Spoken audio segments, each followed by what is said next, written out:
going to demonstrate some hand fabrication techniques to mock up a pulp tray without having to do a 3D data file and making 3D prints. Ideally, that would be the best and most efficient way to do that, but sometimes we don't have access to 3D printing or want to spend the cost to have a 3D print made. So I'm just going to demonstrate mocking up a pulp tray or simulation of a pulp tray for demonstration purposes for our packages. Pulp trays are made out of pulp material that's put on a tool. So quite often there are draft angles, so it comes off of a tool. This represents the flange area of a pulp tray that I had made a pattern for, and I cut out the pieces. These pieces came out of these sections, and I'm going to use these for the floor for all these different cavities, and then I have the spaces in between. So I made a decision here. It was a judgment call. I want to emphasize the radiuses of this part, all these nice curved corners, because it's a very nice layout and a nice pattern. I'm going to ignore the draft angles.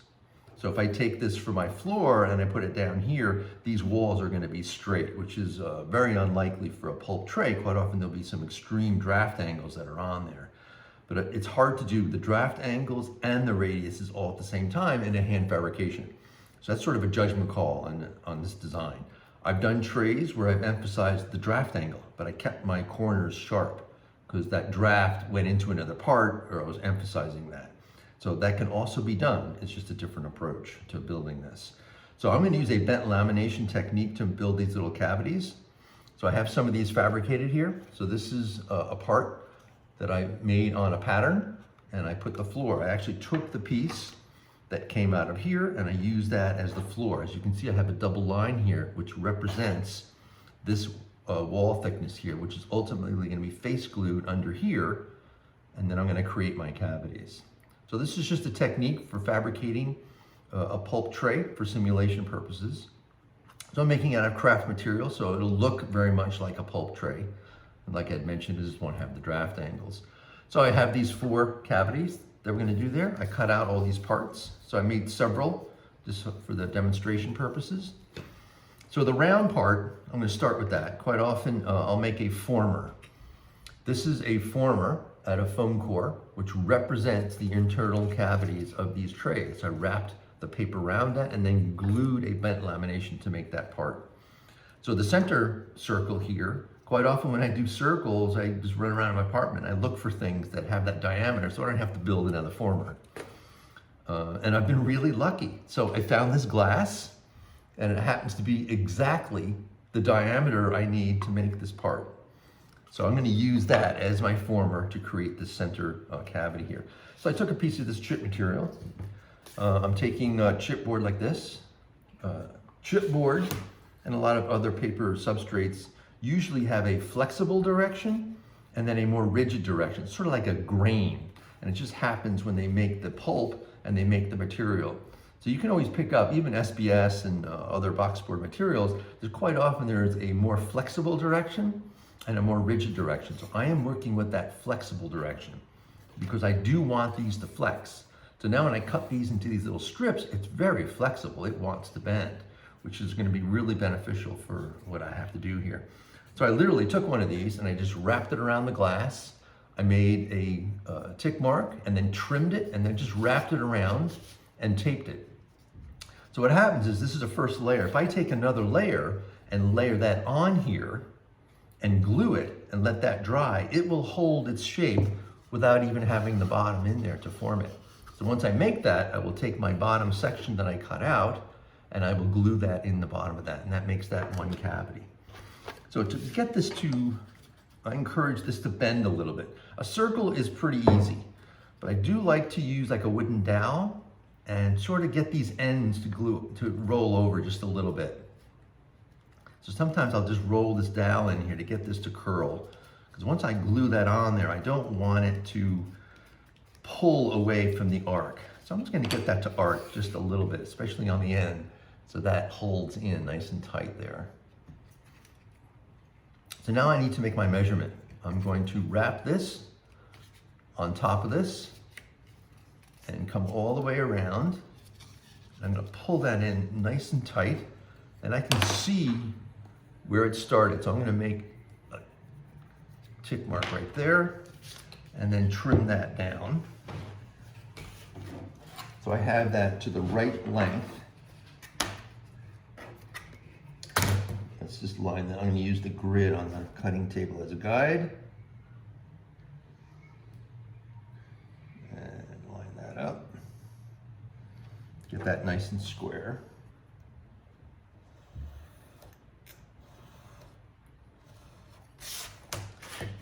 Okay. So I'm going to try to get this end to curl a little bit too. I don't want that end to pull up. I'm just going to get that to roll. So that is bending in nicely there. Okay, so I'm just going to double check that I cut that correctly. So I got that in there nice and tight. So I'm going to hold that around there and tape that on, and then that'll glue.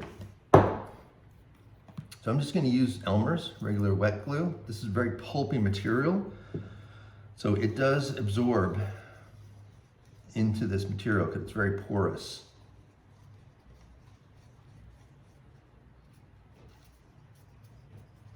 Not too much, and that little piece of tape on there, I just put a little piece of tape in the middle. The tape is plastic, so the glue will not stick to that. So we don't want to have too much tape, especially on that seam. So I'm going to get the glue around that tape. Just get enough on there. Sometimes I will distribute this with my finger and get it on there perfect, but since we have a nice broad area, I think we're okay. I'm not going to put this on the same seam that I have. I want to overlap that seam, so I'm picking another location. It's convenient with this glass. I can get my hand inside and really hold that nice and tight. So I'm just lining up that edge, getting this to come all the way around. Pull that in nice and tight there. Double check.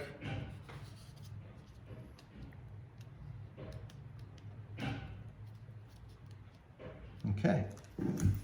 So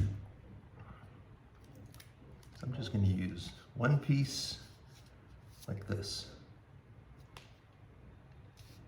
Okay, so that's good. So I'm going to let this dry. Now I'm only going to let this dry for a while. I want to make sure that gets nice and glued. So the wet glue does soak into this material and it actually kind of expands slightly. And then when it fully dries, it shrinks because it is such a porous material. This is pulp. If I was doing this with SBS, it would be a little less challenging because that's a denser board. Okay, so that holds. So that is that part. When I'm done with that, I'll take this off and it'll hold its shape because it's the bent lamination. The bent lamination is where you take the two layers of material and you glue them together in a certain shape. Similar technique for making these trays. Like I had mentioned, I have this former, which represents the inside of that shape. So I'm going to take the same material, but I have pretty tight radiuses here. Now, these radiuses I decided to use with this technique in mind. If I was actually forming a tray, I could probably get them a little tighter and change them and then incorporate the draft angle. But since I'm not, I'm using a pretty generous radius, so I can use this technique. So I'm going to bend this material around here, but these radiuses are really tight. So I'm going to make a little tick mark here, and I'm going to encourage these to bend.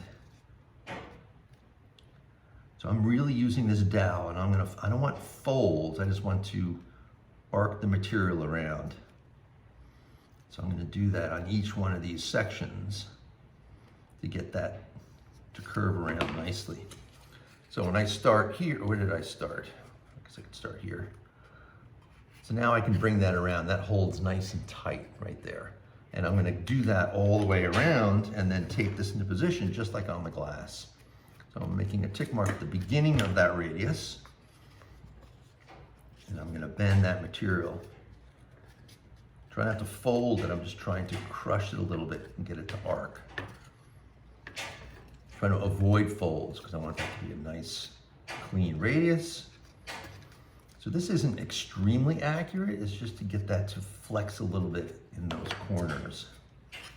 So again, I gotta remember where I started. Okay, I think I'm here. No, I think I'm here, okay. So I'm going to start right on that center of the former and bring the material around. This negative curve is pretty generous, so I could probably just push that in.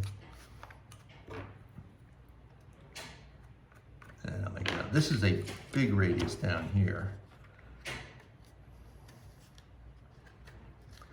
So just form that around.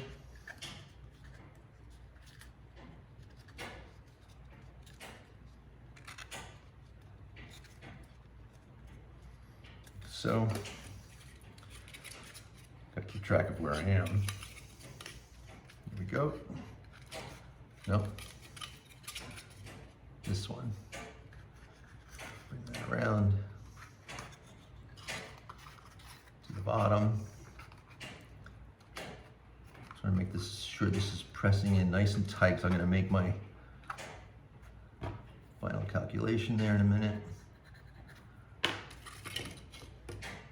So this will be the last curve. This is about 90 degrees.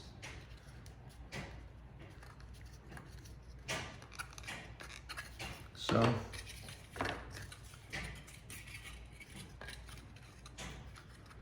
all right, so let's keep that accurate. So that's laying on there nicely.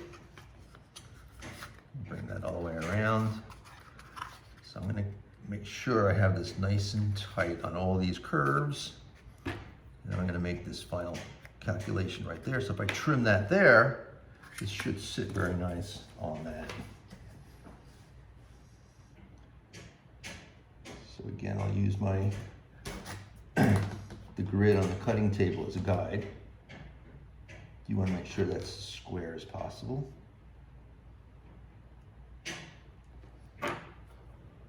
Trim off that excess. Okay, so I'm going to wrap this around the former. I do not want to glue it to the former because I want to pull this part off. And I'm not using any glue at this point, so I'm just going to hold this into position. So I'm going to tape that outside here. Make sure we're lined up.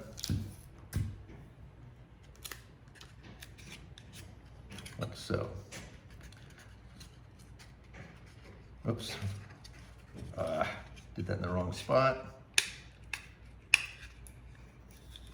Have to keep track of where I'm putting this. Where am I? Starting. Well, that was the last section. I gotta make sure I start in the right place here. Okay, here we go. That was a little backwards. Okay,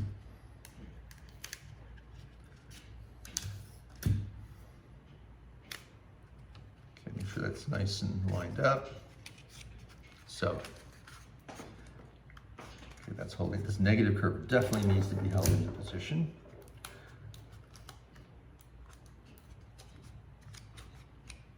Because what I'm going to do is just like with the round section, I'm going to glue another piece around this. All right, this is not holding square. So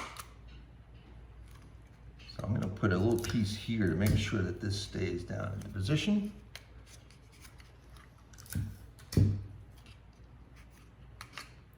All right, to make sure that all stays nice and tight. And then I'll do the negative curve. Here. There we go. All right, I'll pull that around the corner. And that brings me right here, perfect, right in next to that last seam. So this is popping up a little here, so I'm gonna take that down too. Get that into position. And hold that down. Okay, so now this is wrapped on here nice and tight. So what I'm going to do is do the same process on the outside. I'm going to start my seam, not where I started the first time. I'm going to move it over here onto this other broad surface. But this time, and I'm going to do the same process. I'm going to bend it with the dowel in these corners, wrap it all around, and trim it. And then I will glue this to the outside of this and hold it down with tape and then let that dry. So that'll be the same process. And when I put those two together, I'll end up with my shape. Here I took the bottom piece and I glued it in after that was done. So that's how those are made on this former. And then once those are all done, I'm going to take them and I'm going to glue them, face glue them, which means I'm going to glue this to the top edge of that and glue these in position once I make all of these cavities. And then that will be my final part. Now this is a little warped, but once I glue these parts in position, it'll hold that as a rigid component. So that'll simulate what a tray looks like. Again, ideally the best way to do that would be create a 3D data file and make a 3D print. That 3D print could be used to simulate what the what the pulp tray looks like. Another version would be to make a 3D data file and then vacuum form some trays. So I know the vacuum form tray would be plastic, but we could simulate what the pulp looks like by spray painting with the texture and then a kind of a light brown color, so it'll look like a vacuum form tray. That would be ideal because then you can incorporate all the radiuses and the draft angles, so it would be very realistic as far as the geometry and how that might relate to other packaging components.